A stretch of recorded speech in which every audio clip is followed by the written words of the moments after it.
have frequently wondered if the majority of mankind ever pause to reflect upon the occasionally titanic significance of dreams, and of the obscure world to which they belong.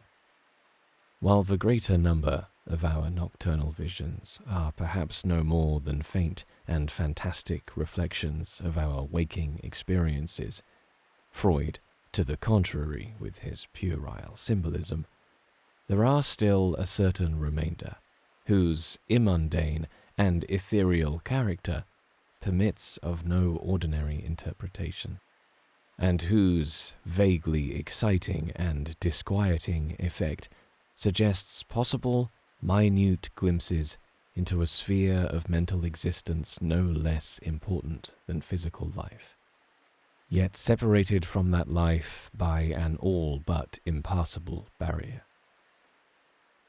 From my experience, I cannot doubt but that man, when lost to terrestrial consciousness, is indeed sojourning in another and uncorporeal life of far different nature from the life we know, and of which only the slightest and most indistinct memories linger after waking. From those blurred and fragmentary memories we may infer much, yet prove little. We may guess that in dreams, life, matter, and vitality, as the earth knows such things, are not necessarily constant, and that time and space do not exist as our waking selves comprehend them. Sometimes I believe that this less material life is our truer life, and that our vain presence on the terraqueous globe is itself the secondary, or merely virtual phenomenon. It was from a youthful reverie filled with speculations of this sort that I arose one afternoon in the winter of 1900 to 1901, when, to the state psychopathic institution in which I served as an intern, was brought the man whose case has ever since haunted me so unceasingly. His name, as given on the records, was Joe Slater, or Slader, and his appearance was that of the typical denizen of the Catskill Mountain region, one of those strange, repellent scions of a primitive colonial peasant stock, whose isolation for nearly 3 centuries in the hilly vastness of a little-travelled countryside has caused them to sink to a kind of barbaric degeneracy, rather than advance with their more fortunately placed brethren of the thickly settled district. Among those odd folk, who correspond exactly to the decadent element of white trash in the South, law and morals are non-existent, and their general mental status is probably below that of any other section of the Native American people. Joe Slater, who came to the institution in the vigilant custody of 4 state policemen, and who was described as a highly dangerous character, certainly presented no evidence of his perilous disposition when I first beheld him. Though well above the middle stature and of somewhat brawny frame, he was given an absurd appearance of harmless stupidity by the pale, sleepy blueness of his small, watery eyes, the scantiness of his neglected and never-shaven growth of yellow beard, and the listless drooping of his heavy nether lip. His age was unknown, since among his kind neither family records nor permanent family ties exist, but from the baldness of his head in front, and from the decayed condition of his teeth, the head surgeon wrote him down as a man of about 40. From the medical and court documents, we learned all that could be gathered of his case. This man, a vagabond hunter and trapper, had always been strange in the eyes of his primitive associates. He had habitually slept at night beyond the ordinary time, and upon waking would often talk of unknown things in a manner so bizarre as to inspire fear even in the hearts of an unimaginative populace. Not that his form of language was at all unusual, for he never spoke save in the debased patois of his environment, but the tone and tenor of his utterances were of such mysterious wildness that none might listen without apprehension. He himself was generally as terrified and baffled as his auditors, and within an hour after awakening would forget all that he had said, or at least all that had caused him to say what he did, relapsing into a bovine, half-amiable normality, like that of the other hill-dwellers. As Slater grew older, it appeared his matutinal aberrations had gradually increased in frequency and violence, till about a month before his arrival at the institution had occurred the shocking tragedy which caused his arrest by the authorities. One day near noon, after a profound sleep begun in a whiskey debauch at about 5 of the previous afternoon, the man had roused himself most suddenly, with ululations so horrible and unearthly that they brought several neighbors to his cabin, a filthy sty, where he dwelt with a family as indescribable as himself.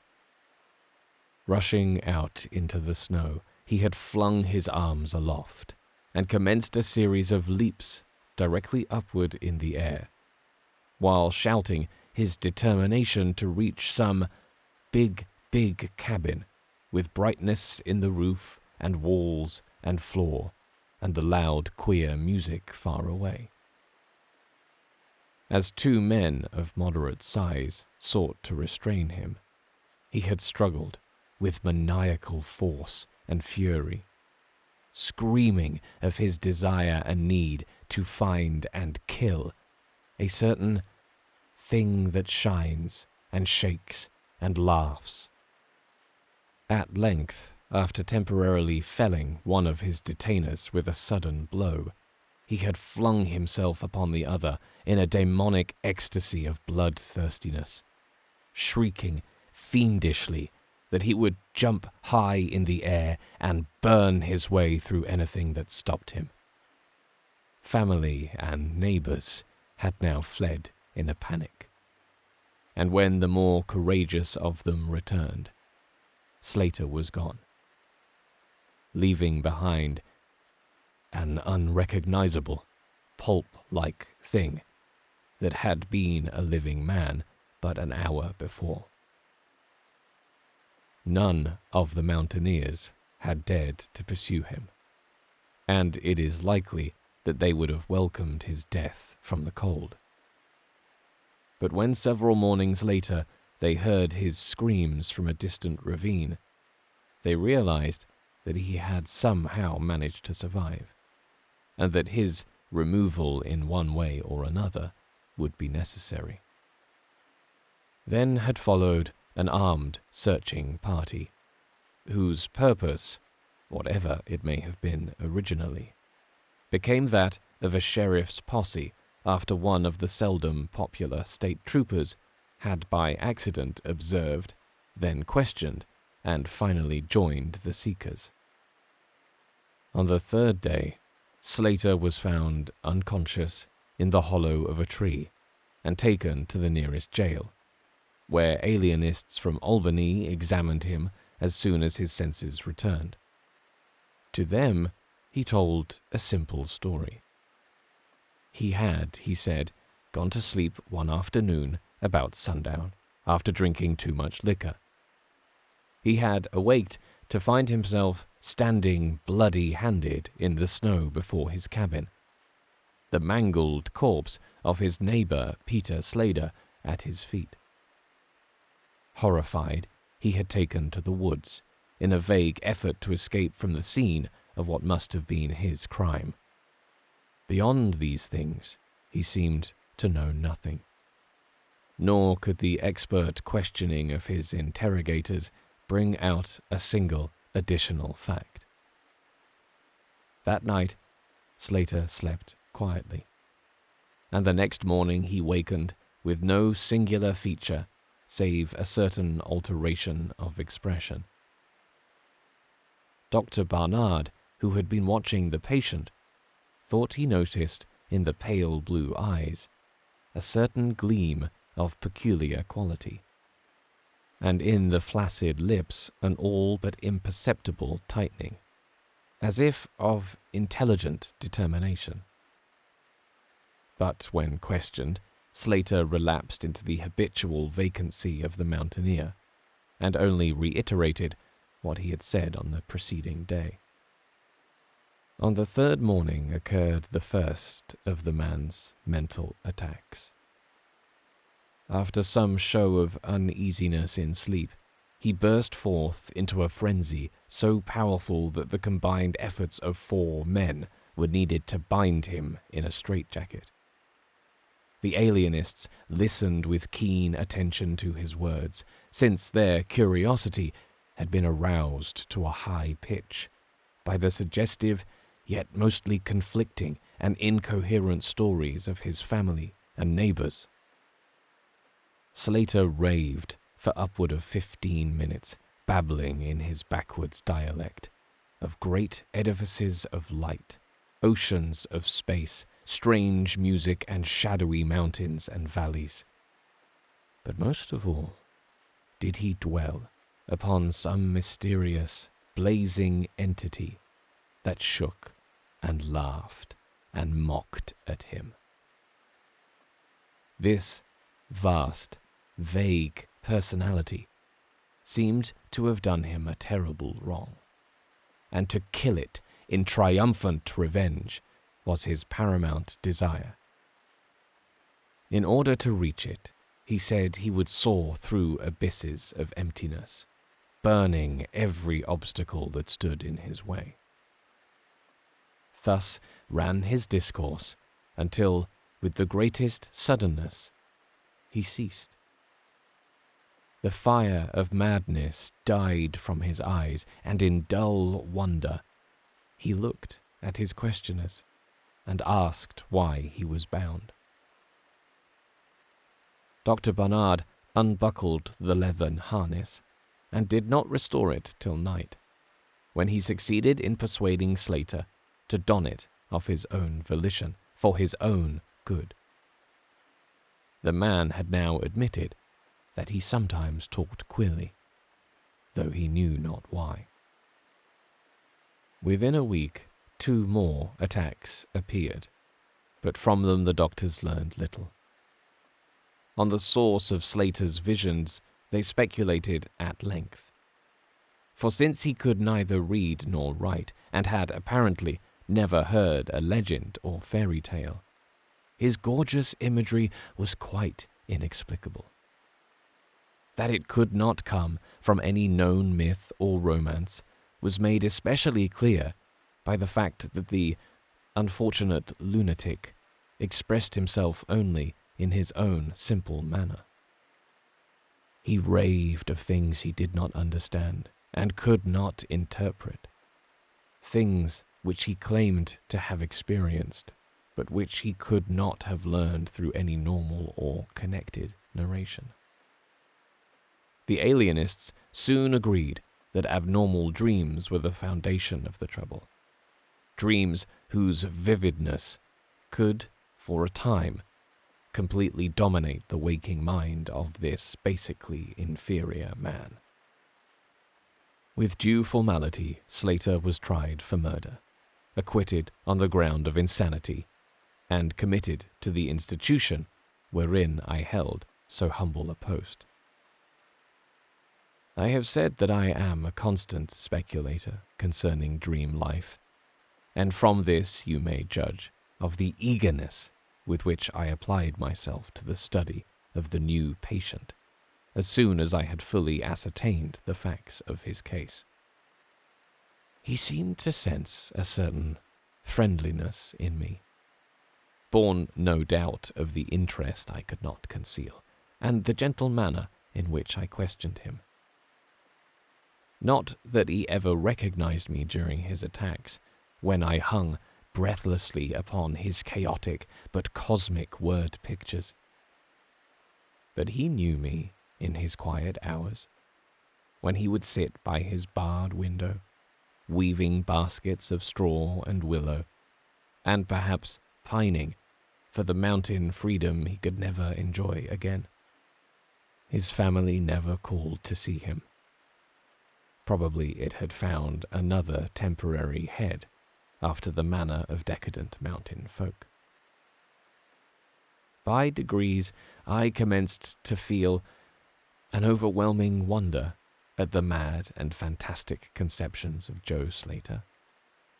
The man himself was pitiably inferior in mentality and language alike, but his glowing, titanic visions, though described in a barbarous and disjointed jargon, were assuredly things which only a superior or even exceptional brain could conceive. How, I often asked myself, could the stolid imagination of a Catskill degenerate conjure up sights whose very possession argued a lurking spark of genius? How could any backwoods dullard have gained so much as an idea of those glittering realms of supernal radiance and space about which Slater ranted in his furious delirium? More and more I inclined to the belief that in the pitiful personality who cringed before me lay the disordered nucleus of something beyond my comprehension, something infinitely beyond the comprehension of my more experienced but less imaginative medical and scientific colleagues. And yet, I could extract nothing definite from the man. The sum of all my investigation was that in a kind of semi-uncorporeal dream life, Slater wandered or floated through resplendent and prodigious valleys, meadows, gardens, cities, and palaces of light, in a region unbounded and unknown to man.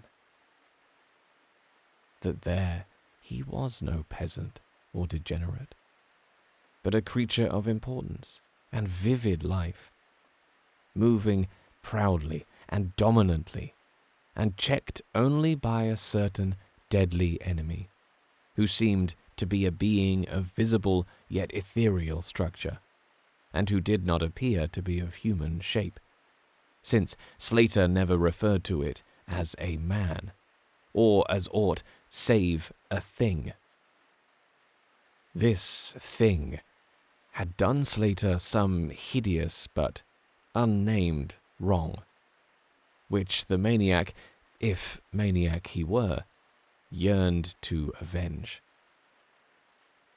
From the manner in which Slater alluded to their dealings, I judged that he and the luminous thing had met on equal terms, that in his dream existence the man was himself a luminous thing, of the same race as his enemy.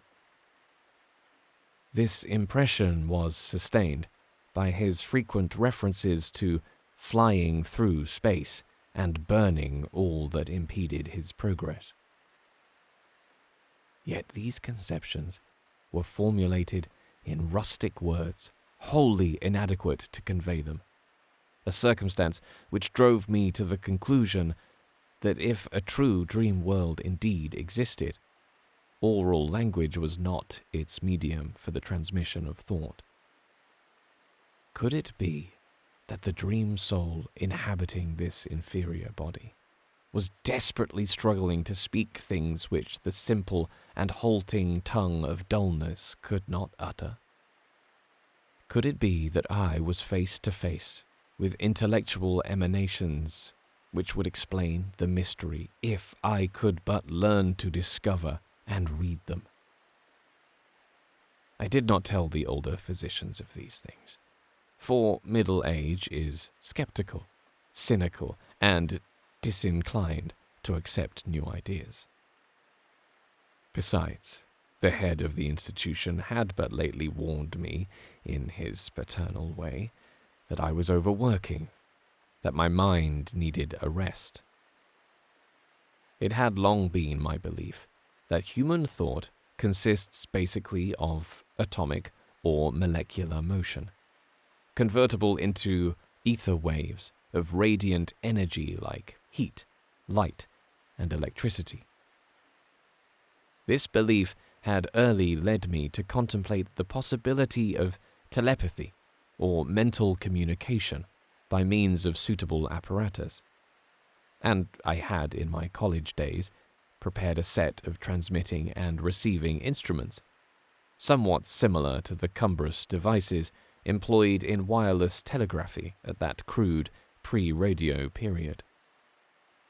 These I had tested with a fellow student, but achieving no result, had soon packed them away with other scientific odds and ends for possible future use. Now, in my intense desire to probe into the dream life of Joe Slater, I sought these instruments again, and spent several days in repairing them for action. When they were complete once more, I missed no opportunity for their trial. At each outburst of Slater's violence, I would fit the transmitter to his forehead and the receiver to my own, constantly making delicate adjustments for various hypothetical wavelengths of intellectual energy. I had but little notion of how the thought impressions would, if successfully conveyed, arouse an intelligent response in my brain, but I felt certain that I could detect and interpret them. Accordingly, I continued my experiments, though informing no one of their nature. It was on the 21st of February, 1901, that the thing finally occurred. As I look back across the years, I realize how unreal it seems, and sometimes half wonder if old Dr. Fenton was not right when he charged it all to my excited imagination. I recall that he listened with great kindness and patience when I told him, but afterwards gave me a nerve powder and arranged for the half-year's vacation on which I departed the next week. That fateful night, I was wildly agitated and perturbed, for despite the excellent care he had received, Joe Slater was unmistakably dying. Perhaps it was his mountain freedom that he missed, or perhaps the turmoil in his brain had grown too acute for his rather sluggish physique. But at all events, the flame of vitality flickered low in the decadent body. He was drowsy near the end, and as darkness fell, he dropped off into a troubled sleep. I did not strap on the straitjacket as was customary when he slept, since I saw that he was too feeble to be dangerous, even if he woke in mental disorder once more before passing away. But I did place upon his head and mine the two ends of my cosmic radio, hoping against hope for a first and last message from the dream world in the brief time remaining. In the cell with us was one nurse, a mediocre fellow who did not understand the purpose of the apparatus, or think to inquire into my course. As the hours wore on, I saw his head droop awkwardly in sleep, but I did not disturb him. I myself, lulled by the rhythmical breathing of the healthy and the dying man, must have nodded a little later. The sound of weird, lyric melody was what aroused me. Chords, vibrations, and harmonic ecstasies echoed passionately on every hand, while on my ravished sight burst the stupendous spectacle of ultimate beauty. Walls, columns, and architraves of living fire blazed effulgently around the spot where I seemed to float in air, extending upward to an infinitely high-vaulted dome of indescribable splendor. Blending with this display of palatial magnificence, or rather supplanting it at times, in a kaleidoscope rotation, were glimpses of wide plains and graceful valleys, high mountains and inviting grottos, covered with every lovely attribute of scenery which my delighted eye could conceive of, yet formed wholly of some glowing, ethereal, plastic entity which in consistency partook as much of spirit as of matter. As I gazed, I perceived that my own brain held the key to these enchanting metamorphoses. For each vista which appeared to me was the one my changing mind most wished to behold. Amidst this Elysian realm, I dwelt not as a stranger, for each sight and sound was familiar to me, just as it had been for uncounted aeons of eternity before, and would be for like eternities to come. Then the resplendent aura of my brother of light drew near, and held colloquy with me, soul to soul, with silent and perfect interchange of thought. The hour was one of approaching triumph, for was not my fellow being escaping at last from a degrading periodic bondage, escaping forever, and preparing to follow the accursed oppressor even unto the uttermost fields of ether, that upon it might be wrought a flaming cosmic vengeance which would shake the spheres? We floated thus for a little time, when I perceived a slight blurring and fading of the objects around us, as though some force were recalling me to earth, where I least wished to go. The form near me seemed to feel a change also, for it gradually brought its discourse toward a conclusion, and itself prepared to quit the scene, fading from my sight at a rate somewhat less rapid than that of the other objects. A few more thoughts were exchanged, and I knew that the luminous one and I were being recalled to bondage, though for my brother of light it would be the last time. The sorry planet-shell being, well nigh spent in less than an hour to my fellow, would be free to pursue the oppressor along the Milky Way, and past the hither stars to the very confines of infinity. A well-defined shock separates my final impression of the fading scene of light from my sudden and somewhat shame-faced awakening and straightening up in my chair, as I saw the dying figure on the couch move hesitantly. Joe Slater was indeed awakening, though probably for the last time. As I looked more closely, I saw that in the sallow cheeks shone spots of colour which had never before been present. The lips, too, seemed unusual, being tightly compressed, as if by the force of a stronger character than had been Slater's. The whole face finally began to grow tense, and the head turned restlessly with closed eyes. I did not arouse the sleeping nurse, but readjusted the slightly disarranged headbands of my telepathic radio, intent to catch any parting message the dreamer might have to deliver. All at once, the head turned sharply in my direction, and the eyes fell open, causing me to stare in blank amazement at what I beheld.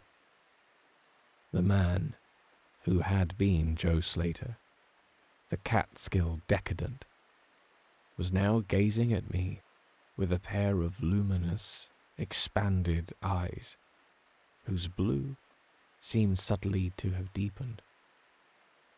Neither mania nor degeneracy was visible in that gaze, and I felt beyond a doubt that I was viewing a face behind which lay an active mind of high order. At this juncture, my brain became aware of a steady, external influence operating upon it.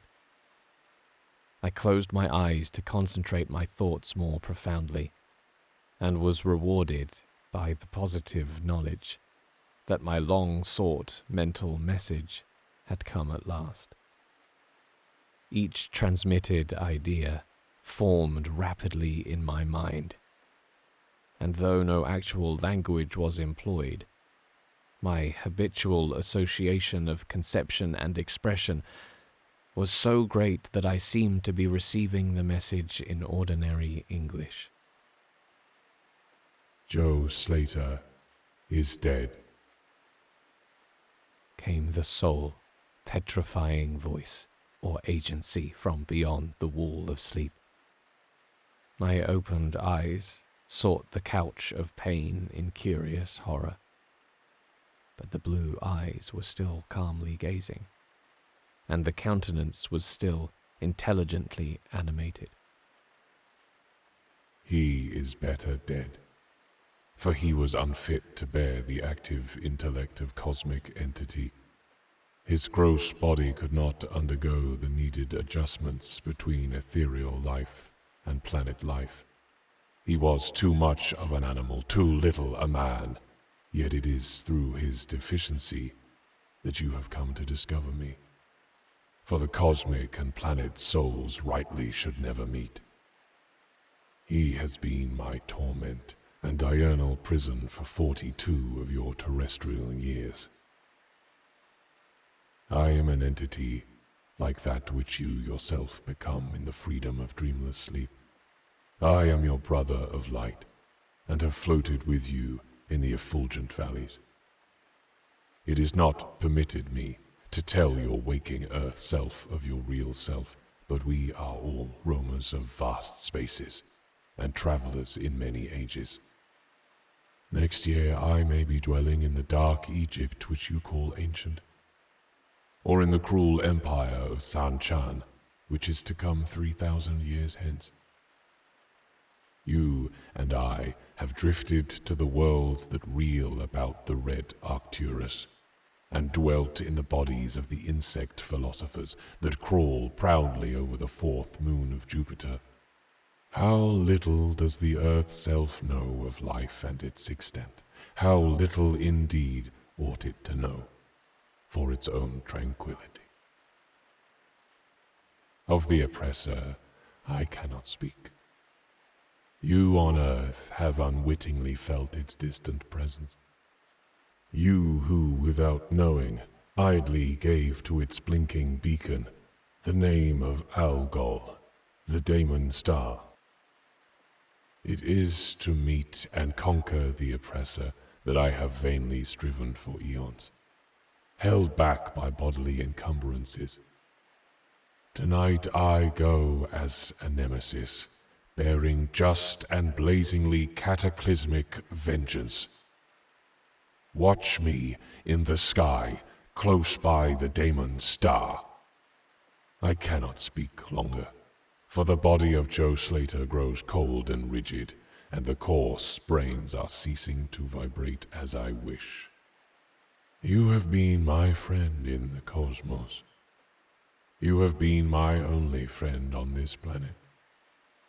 The only soul to sense and seek for me within the repellent form which lies on this couch. We shall meet again, perhaps in the shining mists of Orion's sword, perhaps on a bleak plateau in prehistoric Asia, perhaps in unremembered dreams tonight, perhaps in some other form an eon hence, when the solar system shall have been swept away. At this point, the thought waves abruptly ceased, and the pale eyes of the dreamer, or can I say dead man, commenced to glaze fishily. In a half-stupor, I crossed over to the couch and felt of his wrist, but found it cold, stiff, and pulseless. The sallow cheeks paled again, and the thick lips fell open, disclosing the repulsively rotten fangs of the degenerate Joe Slater. I shivered, pulled a blanket over the hideous face, and awakened the nurse. Then I left the cell and went silently to my room. I had an insistent and unaccountable craving for a sleep whose dreams I should not remember. The climax? What plain tale of science can boast of such a rhetorical effect? I have merely set down certain things, appealing to me as facts, allowing you to construe them as you will. As I have already admitted, my superior, old Dr. Fenton, denies the reality of everything I have revealed. He vows that I was broken down with nervous strain and badly in need of the long vacation on full pay which he so generously gave me. He assures me, on his professional honor, that Joe Slater was but a low-grade paranoiac, whose fantastic notions must have come from the crude hereditary folk tales which circulate in even the most decadent of communities. All this he tells me, yet I cannot forget what I saw in the sky on the night after Slater died. Lest you think me a biased witness, another's pen must add this final testimony, which may perhaps supply the climax you expect. I will quote the following account of the star Nova Persei, verbatim, from the pages of that eminent astronomical authority, Professor Garrett P. Service. On February 22nd, 1901, a marvelous new star was discovered by Dr. Anderson of Edinburgh, not very far from Algol. No star had been visible at that point before. Within 24 hours, the stranger had become so bright that it outshone Capella. In a week or two it had visibly faded, and in the course of a few months, it was hardly discernible with the naked eye.